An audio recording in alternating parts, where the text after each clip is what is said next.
SEPA Commander, we possess equipment far beyond nuclear weapons.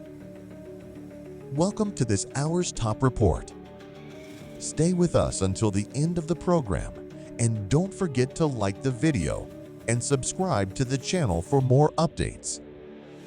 The recent letter from several Iranian parliament members to the Supreme National Security Council requesting a change in Iran's nuclear doctrine has sparked significant reactions. Brigadier General Ibrahim Rostami, former Secretary of SEPA's Development and Equipment Commission, addressed this issue in an interview. He emphasized that nuclear weapons are fundamentally deterrent tools and are not designed for practical use. No one has been able to use them so far. If Iran's supreme leader has declared them forbidden under Islamic law, it is because they are weapons of mass destruction. Rostami added, "In reality, nuclear weapons must be countered with full force. Besides, doesn't Israel have them? Why haven't they been able to use them? Didn't the Americans have them? Why couldn't they use them? This proves that nuclear weapons only serve as deterrents." He continued, "I believe that under special circumstances, the Iranian parliament member's request is justified because our adversary is a nuclear power. If we lack this capability, they will become even more aggressive. That's why I support reconsidering our policy. The West knows we have no technical barriers to nuclear weapons production." Rostami stated, "Western powers and the United States know that we have no obstacles in producing nuclear weapons. A country that has enriched uranium to 60% can certainly take the next steps. Technology is not something difficult to achieve," he explained. "We have simply chosen not to build it. They know we possess enriched uranium suitable for nuclear bomb production, but due to the Supreme Leader's fatwa, we have refrained from doing so. However, the Supreme National Security Council may eventually determine that, since our adversary is a nuclear state, we must establish deterrence." Rostami emphasized, although nuclear weapons are practically unusable, they serve as a strong deterrent. However, our deterrent power surpasses nuclear weapons. Our hidden capabilities go beyond what the world has seen. He stated, "This is not just patriotic rhetoric. What we have displayed so far is only a fraction of our military power. No one knows about our hidden capabilities. As someone informed, I can say that what has been seen so far is just the tip of the iceberg." Yes, launching 200 missiles simultaneously is unprecedented worldwide and requires extraordinary power. But even this, along with our advanced drones, is only a part of our visible strength. We have reserved our hidden assets for critical moments. We possess equipment far beyond nuclear weapons," this SEPA commander declared. "No country reveals all its capabilities.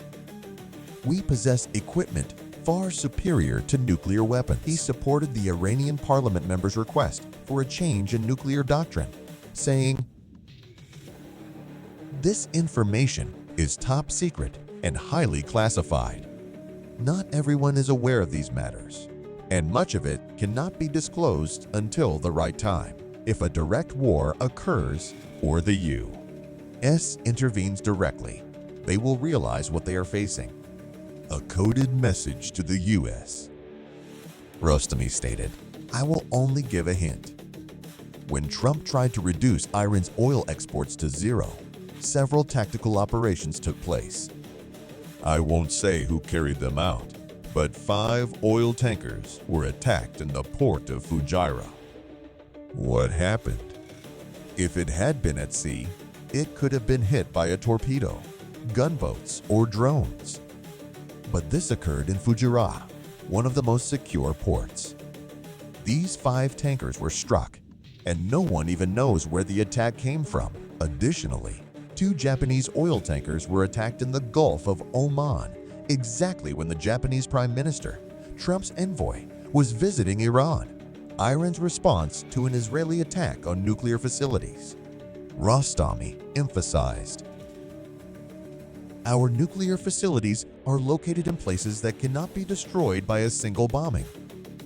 If the U.S. launches a large-scale attack, they may cause some damage, but a limited strike on our nuclear sites will have no effect.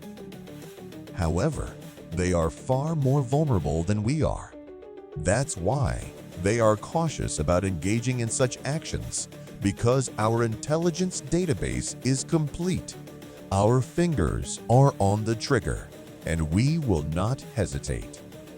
If we exercise strategic patience after the assassination of Martyr Esmail Hania, in this case, there will be no patience. If they fire, we will fire back.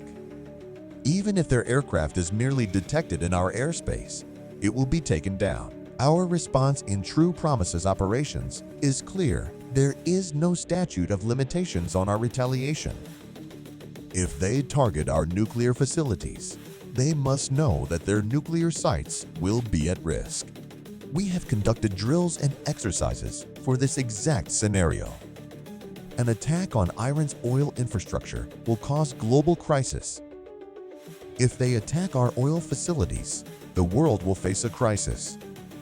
Israel's resources are limited, while ours are vast. They have only 3 major oil facilities. We can strike all 3 and end it. But our resources are so extensive that even if we lose 1 or 2, our operations will not be disrupted. Iran's response will match the level of the attack. Iran's response will depend on the type of attack. They cannot target all our strategic sites. According to American planning, they may strike either our nuclear facilities, oil infrastructure, or military centers. However, Israel cannot carry out any of these actions alone unless it has backing from the U.S. and some Western countries. Our response is clear. For each level of attack, we have a corresponding level of retaliation. We are prepared for all scenarios, and our reaction will be decisive. Thank you for staying with us.